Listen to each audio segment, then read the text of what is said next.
Oh, yeah. No ecstasy, promethazine, no lean, no purple mess.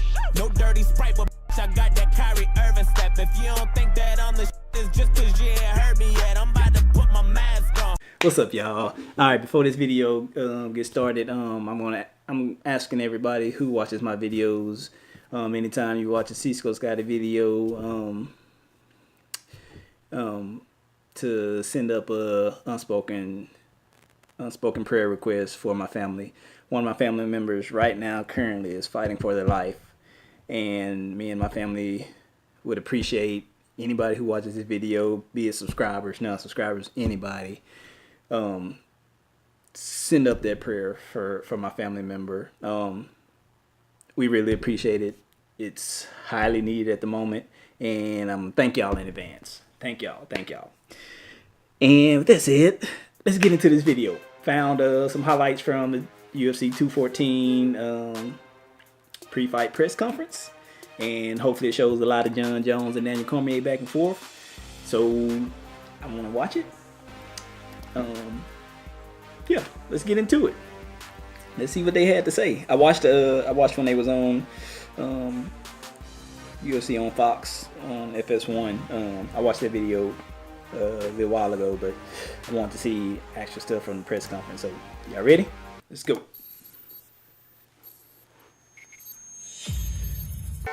What's up? Good afternoon. Thanks for coming. We appreciate it. The biggest, baddest fight card of the year for us this year. This thing is sold out in Anaheim. Who has the first question? It's good to be at a normal press conference again. Me, I do need to win this fight, because if you look at all the things that I've done in my career, I've done it all outside of beating Jon Jones. It's the last thing for me to do. You can't. And yeah, it's very important. I need to win this fight on Saturday night, as much as anybody else sitting up here. Man, I'm just excited to be here. Guys, first of all, thank you guys so much for being here. Yes. California, what's up? I'm just glad to be here, man. I'm grateful, man. Yeah, I think I read a comment where they said Jon Jones looked like Golden Freezer, and Daniel Cormier looked like Krillin. It's like Jon Jones gonna kill him. And it's been a long road to get back to where I am today. A lot of effort, a lot of things that you guys haven't seen. I've done a lot to get back here today, and I'm just so excited to be here. And got a super great feeling, man. Done everything right. Got the strongest team around me that I've ever had before. And we both did the job done like we always do. Yeah, I feel like I'm at a pretty good place in my life, who I am. What a trash just talking. learned not to give a fuck, and it feels great. Oh, he's starting to cuss it. He's starting to cuss in public now. My back and constantly defending the shots, but that's what you do. You know, it makes me a better martial artist, because Tyron, nobody care about your fight. We know you probably gonna smash Damian Maia. Learn how to defend, learn how to get ready for all these different positions, and the same thing with Stephen Thompson. So in hindsight, it actually makes me a better martial artist. You know, I was always open to this fight. It's not like he won 7 fights in a row and he came by surprise, like I didn't know he was coming up. So I think that's, I wouldn't say that's 100% factual that, I wasn't interested in fighting him. I just wanted to fight. I didn't want to take a break. I didn't want to wait until the end of the year. And I felt like as a challenger, you step up and you fight. And that's why we fighting Saturday. When we get the notice for the fights 5 weeks before, I was kind of wondering. But then, we were with our team and we talked and we said this can be, the only chance girl that we right there have. on the right. She's from Houston. And she's fighting Chris Cyborg. Thanks God, I'm very good. That the camp went really well. We are afraid that we knew we couldn't make any mistakes in this camp. We couldn't. When you have like a 10-week camp, you can make some mistakes and correct during the way. But right now for this camp, you couldn't. Actually, we had like 4 weeks of training, and and Luke, so I'm not going to answer that decade. Somewhere in between. How would you look back on that decade in your life? I don't really like you, Luke, so I'm not going to answer your question. Right. I think it's easier. I say hello for everybody come see me here. And the easier part, I think my camp, I did really happy. I think he cut from back to my division. I think he changed my mood every day. I go train happy. My team really happy with me. Oh, girl's supposed to be a wrestler that's fighting her. Saturday night is gonna be my day. Great stuff. To be honest, I'm just happy to be here, and that's supposed to be you know, the I think remedy. that, this is definitely my time in my career. But I you think I'm at started the top of my outstanding. game. I think the beginning of my career was like, you know, it took me a while to catch on and figure out what kind of fighter I am, and I definitely think this is the right time in the right spot, and I feel like I'm in the right weight class at 135, and if you're in the right weight class, you can go down 10 pounds, you can come up 10 pounds either way, and I think that I'm definitely willing to do that. I just want to work, so here I am. I think my talent and my Man, when they brand gonna start is talking? faster than my character and me as a person. And so Find another video. having this Y'all last 2 already years pretty much over off, halfway through this, I really and got they to ain't take a said step nothing back to each and other. Look at my career and look at this organization as a fan. Look at where I was in the position. And what I concluded was I didn't take anything seriously. I mean, I was winning fights while partying, right?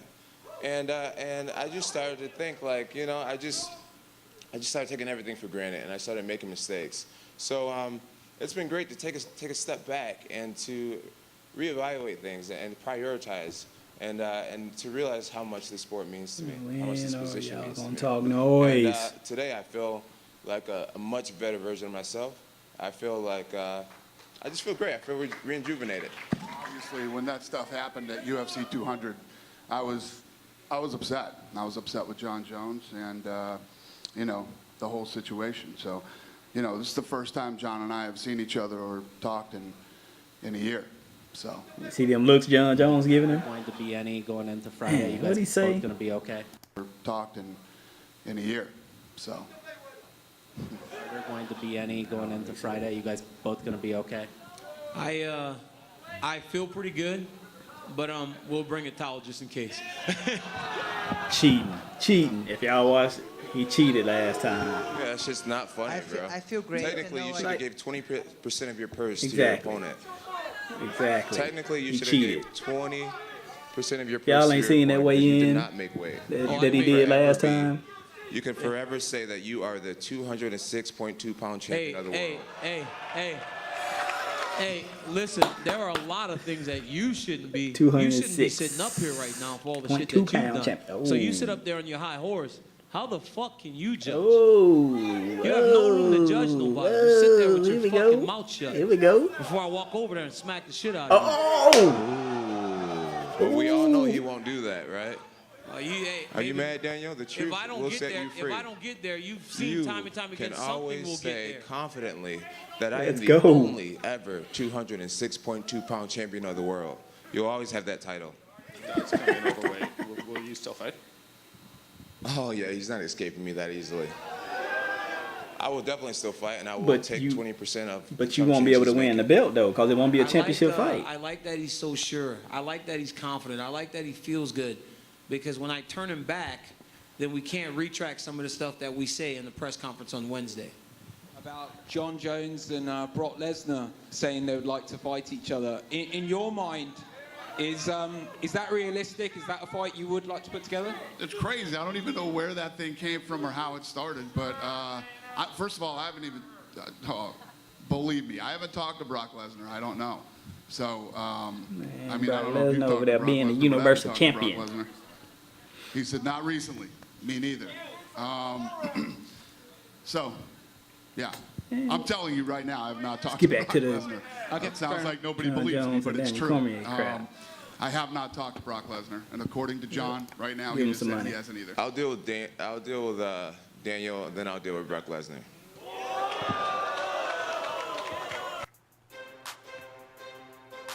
All right, let's I saw another video. Let's see if I can find that one, and maybe we can watch that one. Maybe that one has more. This one right here, all trash talking insults. Like you look. Yeah, I was going through seeing what they were saying about As you turn 30, seeing if there was just them. 19th of July, I think this one is just what them. do you say about your 20s? Was it good? Was it bad? Was it somewhere in between? How would you look back on that decade in your life? I don't really like you, Luke, so I'm not going to answer your Oh question. yeah. Might hear some of the same stuff. If we do, then I just stop it. You've used, The last I guess, the term junkie with John a few times. You know, in your heart of hearts, do you truly believe that he has cheated and tried to get an advantage over you using illegal substances? Well, the other day, John about cried on the press conference because I had accused him of using steroids. But if I do feel he did try to cheat, yeah, I do. Why can I not say what I feel? I can say whatever I want. If I believe it in my heart, then I will say it. And yes, I do believe he's done it for a long time. So I don't care. You got a pretty loud voice there, buddy. Good job. How long do you think I've been doing steroids? What's that? How long do you think I've been doing steroids? Well, you're probably about, well, you've earned a title fight, you know, so I imagine you're about 3-0 in the UFC, so those first few fights. Ovent St. Preux, Guzmão, and Forrest Bonner, or whatever his name is. What's that guy's name that he beat? Yeah, Stephen Bonner. Stephen Bonner. Those 3 fights is when you didn't do steroids. But everything else in the middle is eliminated. When I started powerlifting, 4 days a week, and I started, you know, with these chicken-ass legs with my bad genetics, I started deadlifting 600 pounds, squatting 500 pounds. USADA was in full effect. So how did I get away with that? You did. I'm not saying you did it last year versus Ovent St. Preux. You were clean last year when you fought Ovent St. Preux. When I was the biggest ever. That's why you look like you look. How do I look? You're a bum. That's why you looked like a bum last time. How do I look, DC? Hey, all that, that's all just. Hey, listen, that's all just for show. That's all just for show. I don't care about that. Who looks like a junkie here today? Hey, that's just all for show. Yeah. You can show your six-pack. That's fine. That's all for show. Who looks like a junkie here today? I look like a. I'm like a crackhead with a suit on. What's that? You look like a crackhead with a suit on. I could look like a crackhead with a suit on, but I've never been a crackhead like you do. So you can say I look like one, but I've never been one. Hey, that's low. I've never That's low. been I like one. it though. I like it. John, you can't say nothing to that, bro. He can't say nothing. And Cyborg, the weight issues. Are there going to be any going into Friday? You guys both It better not be. And they're not title fights. I feel pretty good, but we'll bring a towel just in case. It might end up being one title fight. Tyrone Woodley. Cyborg might not make weight. That's not funny, bro. I feel great. Technically, you should have gave 20% of your purse to your opponent. Technically, you should have given 20% of your purse to your Watch it opponent. again. You did not make weight. Oh, I made weight. You can forever say that you are the 206.2 pound Hey, champion of the world. hey, listen. There are a lot of things that you shouldn't be sitting up here right now for all the shit that you've done. So you sit up there on your high horse. How the fuck can you judge? You have no room to judge nobody. You sit there with your fucking mouth shut before I walk over there and smack the shit out of you. Well, we all know he won't do that, right? Are you mad, Daniel? The truth will set you free. If I don't get there, you've seen time and time again, can something always will get say there. confidently that I am the only ever 206.2 pound champion of the world. You'll always have that title. DC, man. John, this is a follow-up to the question about Daniel's weight. You've talked a fair bit about that. If he does come in overweight, will you still fight? Oh, yeah, he's not escaping me that easily. I will definitely still fight, and I will take 20% of the chump change he's making. Oh, it's not chump change. It's not chump change. Oh, face off. Face off.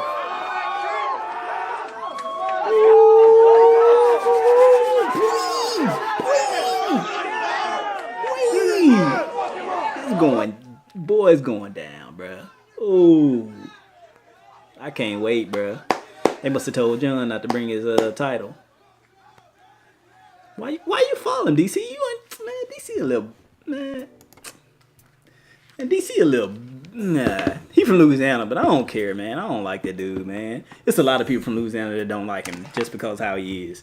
But anyway, y'all know what it is, man. Why don't y'all go ahead, like, subscribe, and share. And yeah, if y'all can't wait for this fight Saturday, y'all go ahead and leave in the comments below who you got this Saturday. Also remember, anytime you're watching videos, anytime you think of me, send up a prayer for my family. And yeah, man, I'm gonna catch y'all in the next video. Sit down. Yeah.